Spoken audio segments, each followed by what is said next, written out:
किसानों का जो आंदोलन है 1 महीने से ऊपर का हो गया है। इस वक्त हम लोग जो राजस्थान को जोड़ने वाला हाईवे है NH8 वहाँ मौजूद हैं और हमारे साथ एक खास शख्सियत है, जैन चौधरी जी हैं।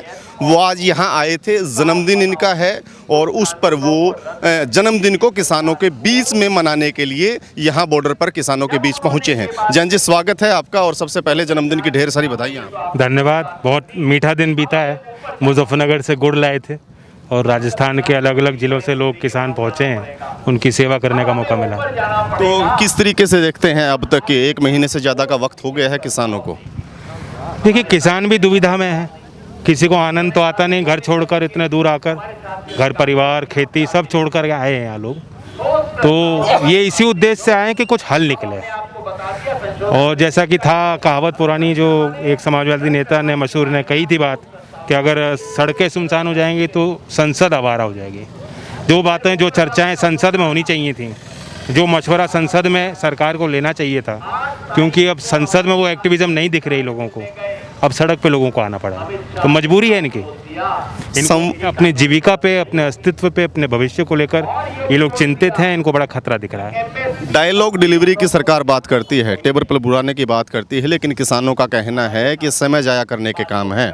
सरकार कोई भी कंक्रीट प्लान लेकर के नहीं आ रही। सरकार अलग अलग मोर्चों पे फाइट कर रही है और वो फाइट इनके लिए नहीं कर रही, वो फाइट इनसे कर रही है। ये इन किसानों को अपना प्रतिद्वंदी मानती है, राजनीतिक चुनौती मानती है और इस आंदोलन को ध्वस्त करने के लिए शाम ताम दंड भेद जो भी सरकार कर सकती है वो कर रही है। कभी इनको खालिस्तानी बता देना, कभी इनके फंडिंग पे सवाल उठा देना, कभी इनको बातचीत पे बुलाना, कभी नरमाई दिखाना।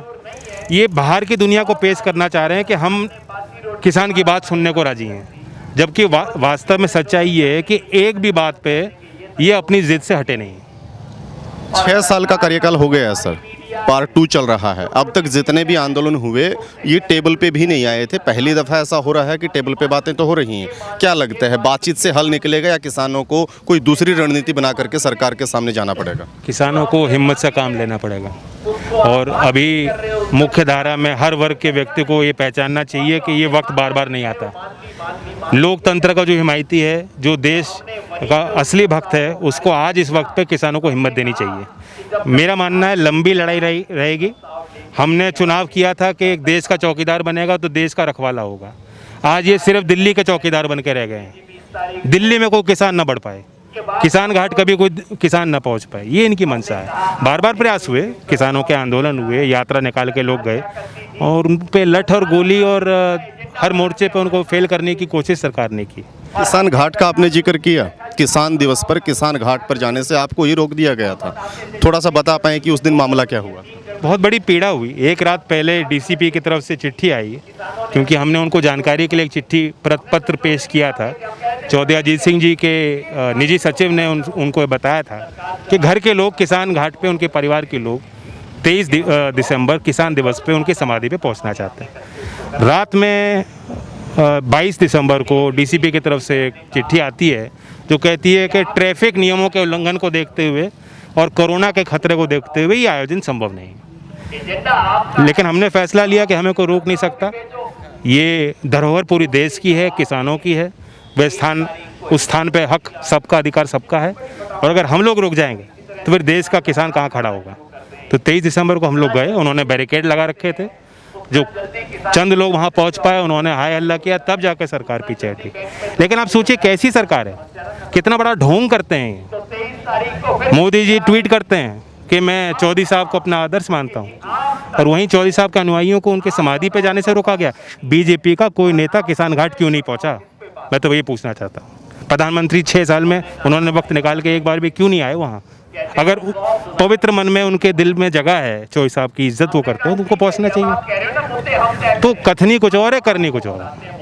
एक तरफ 2-2 हज़ार रुपये डाल करके किसानों के सम्मान की बात होती है, लेकिन लाखों की संख्या में किसान उनके दरवाजे पर बैठे हैं। उनसे किसी तरीके की कोई बातचीत नहीं, किसी तरीके की सुनवाई नहीं। यहाँ तक भी है कि हरियाणा के एक नेता हैं अभय सिंह चौटाला, उन्होंने तो इतना भी कहा कि 2-2 हज़ार रुपये का जितना 3600 करोड़ रुपए है मैं आपको वापस देता हूँ, कानून वापस ले लो। देखिए, कह रहे हैं किसान आत्मनिर्भर होना चाहिए। अरे किसान तो आत्मनिर्भर क्या, वो तो देश का जो पेट पाल रहा है। यहाँ ही इनके बच्चे देश की रक्षा कर रहे हैं, वो जवान भी हैं, किसान भी हैं, व्यापार में भी, हर क्षेत्र में गांव से निकल के किसान के बच्चे हैं। आप इन्हें आत्मनिर्भर बना रहे हो, खुद बनो आत्मनिर्भर। और क्या 2000 रुपये दे के इन पे कोई बहुत बड़ी सौगात होगी? बाजरे का रेट सरकारी 2150 रुपये है, क्या रेट मिल रहा है? आलू के किसानों की तबाही सड़क पे उन्होंने फेंकना पड़ा, दूध सड़क पे फेंका है 6 साल के अंदर। 6 साल पहले जो भाव किसी भी फसल का था मंडियों पे, वो लौट के नहीं आया जब से मोदी जी आए।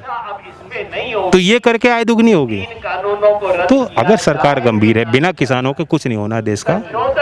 आप अडानी अंबानी 2-4 घरानों को मजबूत कर सकते हो, लेकिन देश मजबूत नहीं होगा। तो आज किसान अपनी जीविका को लेके वो त्रस्त है। किसान को 2000 रुपये नहीं चाहिए, किसान को कोई सब्सिडी भी नहीं चाहिए, किसान को कहीं कुछ नहीं चाहिए, उसे बस वाजिब दाम मिल जाए। ये जो कानून लाए हैं, इससे पुरानी व्यवस्था सारी ध्वस्त हो जाएगी। मैं आपको उदाहरण देता हूँ, आज हमने गुड़ बांटा है, गुड़ के पीछे एक शुगर इंडस्ट्री है। पहले सिर्फ सल्फर और कोयला लगते थे, चौधरी अजीत सिंह जी को मौका मिला, उद्योग मंत्री बने, उन्होंने डीरेगुलराइज किया कि इन्वेस्टमेंट आए, फैक्ट्रियाँ लगें, उद्योग लगेगा, किसान से सीधा लेंगे, फ़ायदा होगा। लेकिन उस बात में और मोदी जी की बात में फ़र्क इतना है कि आज भी गन्ने का भाव राज्य की सरकार तय करती है।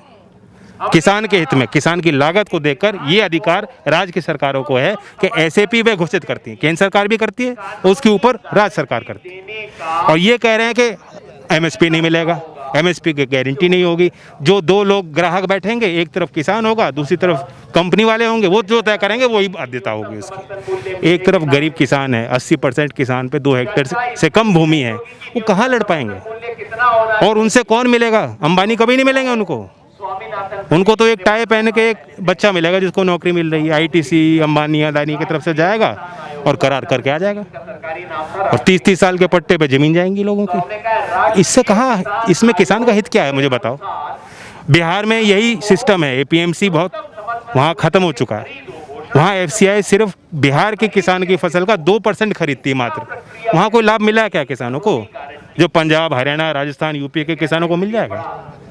उत्तर प्रदेश से आप आते हैं, हालात क्या हैं वहाँ की मंडियों की, वहाँ की फसलों के मिलने वाले दाम और किसानों का? सर देखिए, किसी भी फसल में एमएसपी सरकार घोषित करती है, वो किसानों को नहीं मिल रहा। और ये सरकार जो कह रही है कि एमएसपी खत्म नहीं होगा, बिल्कुल खत्म नहीं होगा। सरकार हर साल, हर सीजन में एमएसपी घोषित करेगी, बस वो किसान को मिलेगा नहीं। आज भी वही है। तो योगी जी के बनने के बाद राम राज्य नहीं आया क्या, दावे किए जा रहे थे? देखिए, योगी जी कैराना पलायन, मुजफ्फरनगर दंगा, औरंगजेब, ये 2-3 चीज़ों के बगैर तो एक भाषण भी नहीं बोल पाते हो। उन्होंने दुनिया ने कहाँ देखी? आज के आधुनिक जो आवश्यकता है लोगों की, विकास की जो आवश्यकता है, जो किसान की जो भाषा है, किसान की जो संकट है, जो संघर्ष है किसान का, वो कहाँ समझेंगे? उन्होंने सब कुछ त्याग के धर्म के काम पे अपने जीवन को लगाया है, अब उन्हें मौका मिल रहा है। सर, चौधरी चरण सिंह जी के बाद में 2 बड़े नेताओं का जिक्र आता है। चौधरी देवीलाल किसानों की मैं बात करूं, या फिर रहबर आजम दीनबंधु सर छोटू राम जी की विरासत, राजनीतिक विरासत को संभालने का जो दावा है वो चौधरी वीरेंद्र सिंह के द्वारा किया जाता रहा है। और देवीलाल की विरासत को आज के वक्त में अभय सिंह चौटाला वर्सेस दुष्यंत चौटाला है। अभय जी को छोड़ दें, दुष्यंत और वीरेंद्र सिंह दोनों ही भारतीय जनता पार्टी के पास बैठे हैं। किस नज़रिए से इसको देखते हैं? देखिए, ये चीज़ बदलती रहती है। और देखिए, मैं भी चौधरी चरण सिंह जी के घर से हूँ, परिवार से हूँ, लेकिन अकेली मेरी जिम्मेदारी नहीं। जो कोई भी आज इस धरती पे आ रहा है, हम सबका एक बहुत बड़ा एक योगदान उन नेताओं का रहा हमें यहाँ तक पहुँचाने में। तो हम सबका कर्तव्य बनता है उनकी विरासत को आगे बढ़ाएं। अगर इस वक्त भी हम लोग एक नहीं हो पाए, अपनी पुरानी बातों को भुलाकर, राजनीतिक प्रतिद्वंदी कोई हो ना हो, किसान के नाम पे भी अगर हम एक नहीं हो पा रहे, तो फिर कुछ नहीं हो पाएगा। इसलिए मैं स्वागत करता हूँ, कुछ सहयोगियों ने जो एनडीए के शामिल घटक दल थे वे बाहर आए हैं और इस मुद्दे को लेकर बाहर आए हैं। ये उनकी नैतिकता का प्रमाण है। दुष्यंत चौटाला और वीरेंद्र सिंह को कोई अपील करना चाहें आप किसानों के हक में? बोलना चाहिए। देखिए, वीरेंद्र सिंह जी ने तो फिर भी कहा है, लेकिन दुष्यंत जी अभी मुझे लग रहा है कुछ बीच का रास्ता अपना रहे हैं। बहुत बहुत शुक्रिया सर आपका। तो ये जयंत चौधरी हैं, उन्होंने खुल करके किसानों के मुद्दे पर, खेतीबाड़ी के मुद्दे पर और इस संघर्ष जो चल रहा है उसके ऊपर बेबाक तरीके से बोला है और बताया है कि कहीं ना कहीं किसानों के लिए, जो किसान का मेरी कौम से जुड़े हुए लोग हैं, उनको एक होने की ज़रूरत है। और अपील की है उन तमाम राजनेताओं से जो किसानी के लिए दावा तो करते हैं, किसानी के ऊपर अपनी राजनीति तो चमकाते हैं, लेकिन किसानों के मुद्दे पर साथ खड़े नहीं होते, उन्हें भी साथ आना चाहिए। राजस्थान बॉर्डर से मैं रुद्रा राजेश कुंडू अपने सहयोगी किस्मत राणा के साथ दायक